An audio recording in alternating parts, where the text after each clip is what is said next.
Yes, I believe that. And that just stuck with me. Like, now that makes absolute perfect sense. They are us. But ever since the little gray was coined as a phrase and a description, everything now is little gray, tall gray, reptilian, this and the other thing. Well, why can't it be a bald-headed guy my size wearing a t-shirt and jeans and sneakers? Well, I'm Why going would to I tell have? you, Venus, Mars, I totally believe in the differences. Yeah, Yeah, I was just having that conversation this week, as a matter of fact. But I really think that, some of the things that I learned through the course of my summer of ufology exploration and education, as it were fascinating. I learned that there's no way that the Nazca lines are what we're being sold that they are. As Eric Von Daniken flew over them back in his youth. look, It's just amazing the things that I saw the photographs. and if nobody would have flown over them, they'd still be there and nobody'd know about them. Exactly. But he said there were thousands of them. Literally thousands of them. They were everywhere. So, and people would ask, Giorgio Tsoukalos these questions, and he was like, "We are disclosure. We're telling you, you Mm-hmm. know, we're telling That's you that all of this is it. We're not censored. Nobody ever tells us you can't discuss that on the air. We get to go out and share our research and say what's what. We are disclosure. Listen to us. We're not censored."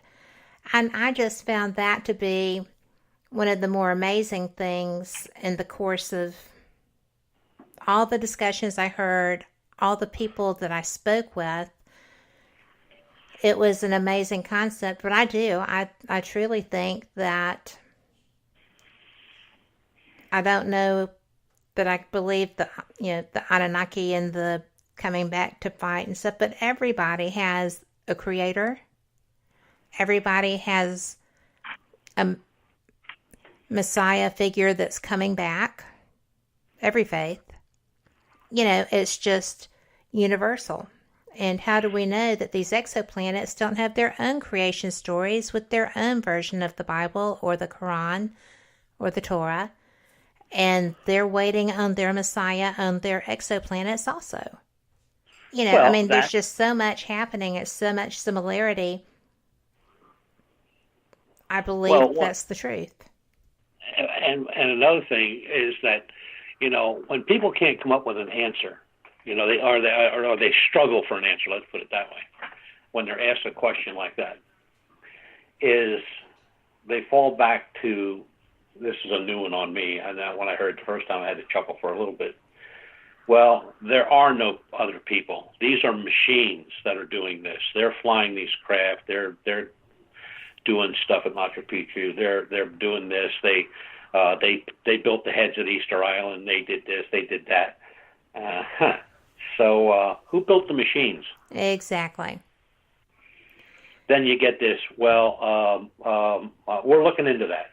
Yeah, okay. Well, I'm going to tell you that, Von Daniken caught a lot of flack back in the day because he Oh was yeah. writing against God. Oh And the sure. man will flat out tell you, and I heard him say it so many times, I have never lost my God. Because no matter how many universes there come to be when we finish finding out, no matter how many civilizations, there's still, at the end of it, a creator. Something happened to create this, and that is where you will find God. And look, there's stuff still happening. Why do and these are just kind of pretty much standard UFO questions anymore for a researcher. Why are certain areas of the moon blocked out that you Hmm. can't? Somebody finds something and you go 2 days later and it's not there anymore, And or Antarctica. Antarctica with the base. I mean, all this stuff is uh, there you see a photograph of something in Antarctica. That's a real good one. The photograph, and you can see there's something there. There's a base of some sort. Well, there's a hangar. And then months later, look at the same picture, and it's not there. Well, it's actually the Latin longitudes are blocked. They're not. They're fuzzed out. And we have to go to break. We are sitting here talking through this break, and it's my favorite music.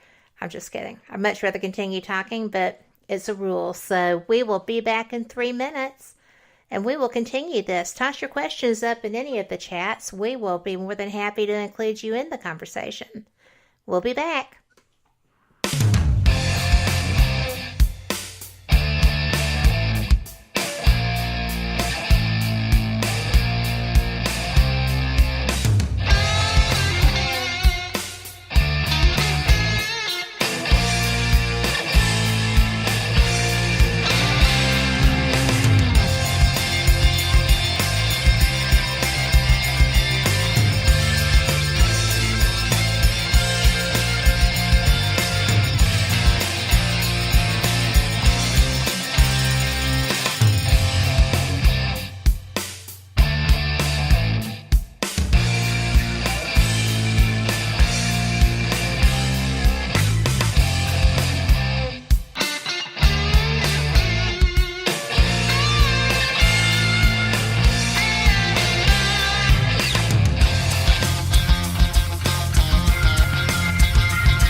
You are listening to WPHM Digital Broadcasting,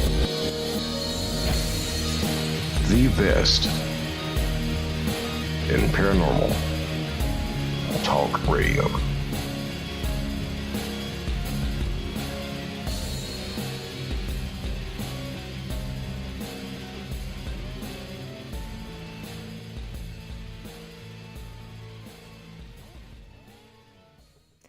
Hello there, welcome back to Fate Radio with my guest, Butch Witkowski.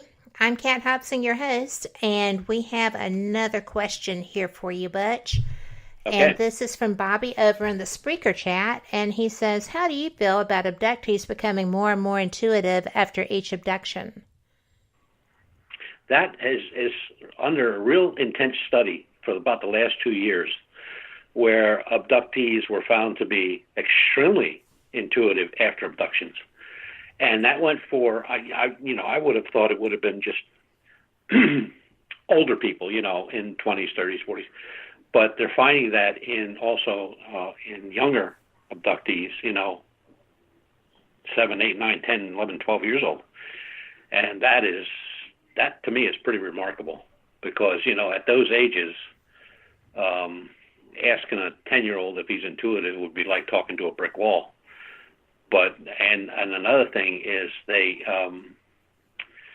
in that same study, which is still going on, I believe they were saying, if I remember correctly, that they had an unbelievable knowledge of the sky, of the layout of star systems that a kid that age, unless he was into that, wouldn't really know anything like that. So kind of like Betty's star map? Yeah, kind of like that, yeah. Mm-hmm. Interesting. Well, I'm interested to see where that's going to go. I'll have to stay on top of that. Bobby, I hope that you're still there and that you were able to hear that. We have a couple of questions from the other chat as well, and Brenda has rounded them up and put them in a post for me. And she says, could it be that even Bigfoot has ghosts? Maybe some of the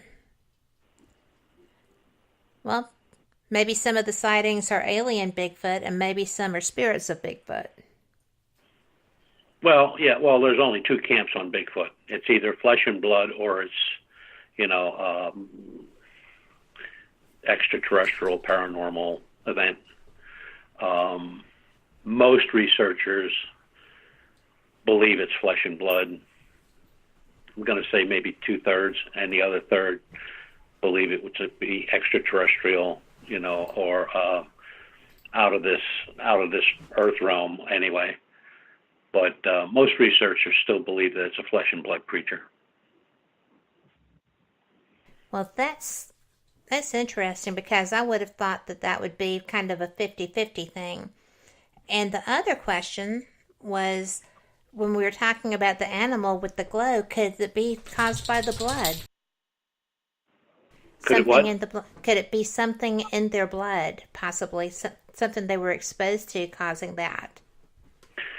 Well, if it would be in the blood, you would think the whole body would show up, with a glow of some sort, like the silver aura, but it was just an outline of the body. And I guess the one that really kind of intrigues me more than that one, because it could have been the car headlights, we don't know. It could have been, maybe it had wet fur and or dew or whatever on the fur, and the lights were reflecting off that water or sweat or whatever.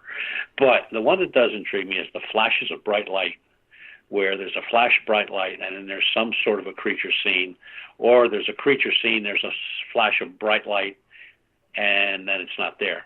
Now, this is taking place in heavily wooded areas. This isn't, like something to stand along the road. This is out in the middle of pretty much nowhere when this happens. And I guess the one, I haven't followed up on it for a while. I should do that. Maybe I'll do that tomorrow, where a gentleman was tracking what he thought was a Bigfoot. He just described it as a very tall creature, not man-like, where he had it in full view through a pair of binoculars, and there was a flash of bright light. He never moved his binoculars, and it was gone. That's bizarre. That is bizarre. And the reason that you don't track alone. Because you need somebody to validate that. But, well, one of the things these we have them. We have them in the truck, and all our guys wear them when we're out. We have body cams, mm-hmm. and we clip those on and turn them on when we're out. So if even if one guy is not close to another one, somebody sees something, it's on the body cam, whatever he sees. Now, this year, one of our guys came up with, he made a little contraption that he can put it on his backpack, where he's got one facing front and one facing back.